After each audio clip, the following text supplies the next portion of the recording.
بسم اللہ الرحمن الرحیم نحمدہ ونصلی ونسلم علی رسول الکریم۔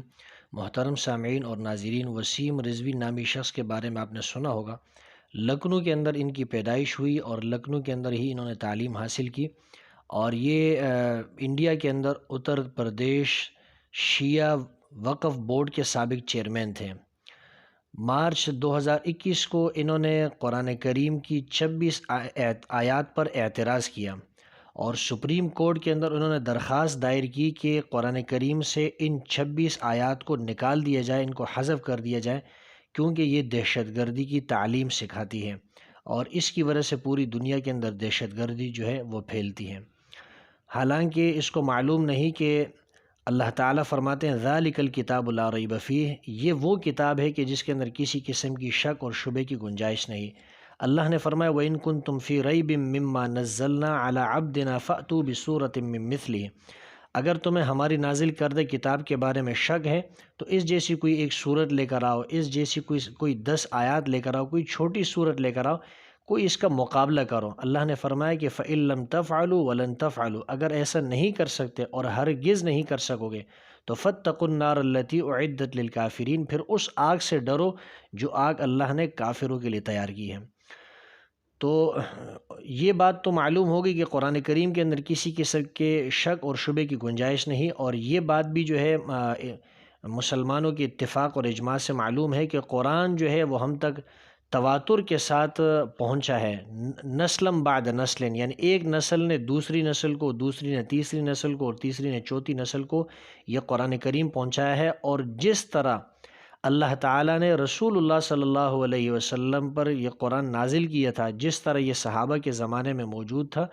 اسی شکل کے اندر اسی طرح یہ قرآن آج بھی ہمارے پاس موجود ہے اور محفوظ ہے۔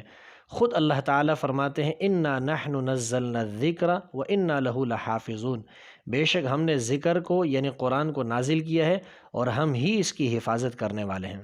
آپ کو حیرانگی ہوگی کہ اس آدمی نے قرآن کریم کی 26 آیات پر اعتراض کیا کہ اس کو قرآن کریم سے حذف کر دیا جائے، نکال دیا جائے، اور انڈیا کے اندر سپریم کورٹ کے اندر اس نے درخواست دائر کی۔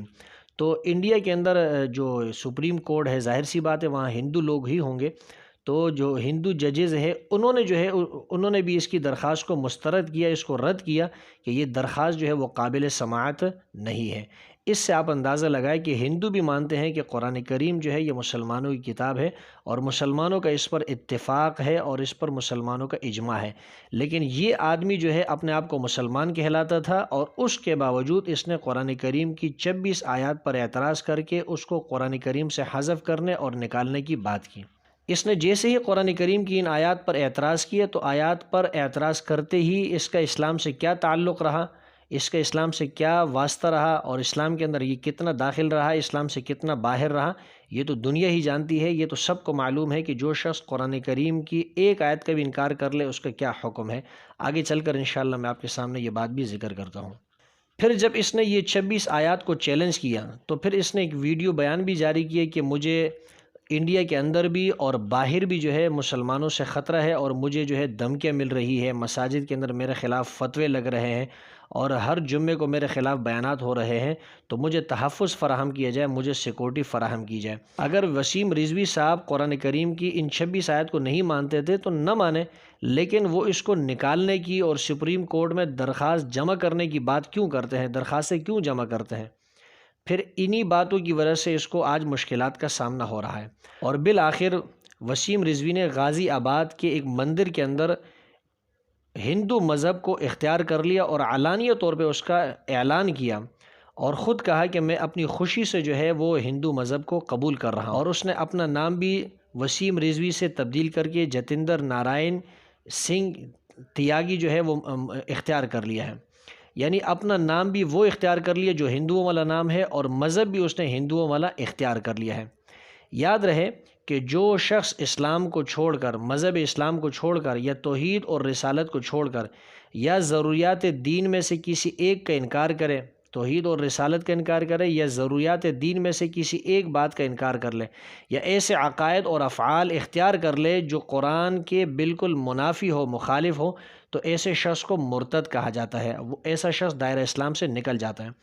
تو ان 26 آیات کے انکار کی وجہ سے تو یہ ویسے ہی اسلام سے اس کا تعلق نہیں رہا تھا، لیکن اب جب اس نے خود ہندو مذہب اختیار کر لیا ہے تو اسلام سے اس کا کوئی تعلق نہیں رہا۔ شریعت کے اندر اور اسلام کے اندر ایسے شخص کو مرتد کہا جاتا ہے کہ وہ دین اسلام سے پھر گیا ہے، مرتد ہو گیا ہے۔ یہ بات سمجھ لیجئے کہ شاید یہ سوچتا ہوگا کہ میں نے ہندو مذہب اختیار کیا ہے تو میں نے کوئی بڑا کمال کیا ہے۔ یہ کوئی کمال اس نے نہیں کیا۔ جب اس نے اللہ کی آیات کا انکار کیا، قرآن کی آیات کا انکار کیا، تو اللہ تعالیٰ نے پھر اس کے نتیجے میں اس کے دل پہ مہر لگا دی۔ جب اللہ کی آیاتوں کو اس نے ٹکرا دیا اور اس نے قرآن سے اس کے نکالنے کی بات کی، تو اس کی وجہ سے اللہ تعالیٰ نے بھی اس کے دل پہ مہر لگا دی، اور اس مہر کے نتیجے میں آج یہ ہندو مذہب اختیار کر چکا ہے۔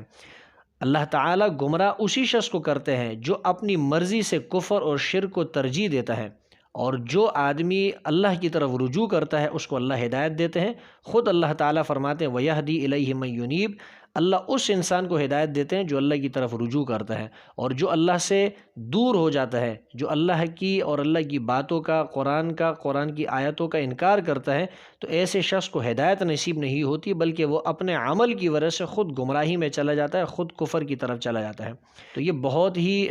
لمحہ فکریہ ہے کہ ایسے لوگ اور بھی موجود ہیں جو قرآن کریم کا انکار کرتے ہیں یا بعض آیتوں کا انکار کرتے ہیں، یا وہ یہ سمجھتے ہیں کہ قرآن کریم کے اندر بعض آیات کو اپنی طرف سے داخل کر دیا گیا ہے، یا قرآن کریم کی جو اصل آیات تھی اس میں سے بہت ساری آیات کو نکال دیا گیا ہے۔ یہ عقیدہ مسلمانوں کا عقیدہ نہیں، یہ بالکل اسلام کے منافی ہے، اور یہ عقیدہ بالکل اسلام سے ہٹ کر ہے۔ یاد رہے کہ جس وقت اس نے 2021 مارچ کے مہینے میں جب اس نے سپریم کورٹ کے اندر درخواست دائر کی، تو اس وقت سنیوں نے بھی، اور سنیوں کے ساتھ ساتھ جو شیعہ علماء ہیں اور شیعہ ذاکرین ہیں، انہوں نے بھی یہ کہا کہ ہم تو اسی قرآن کو مانتے ہیں جو موجودہ قرآن ہے، اور جو سنیوں کے گھر میں بھی موجود ہے اور شیعوں کے گھر میں بھی موجود ہے، ہم اسی قرآن کو مانتے ہیں۔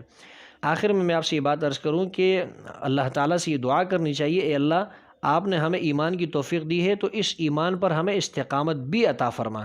اس لیے کہ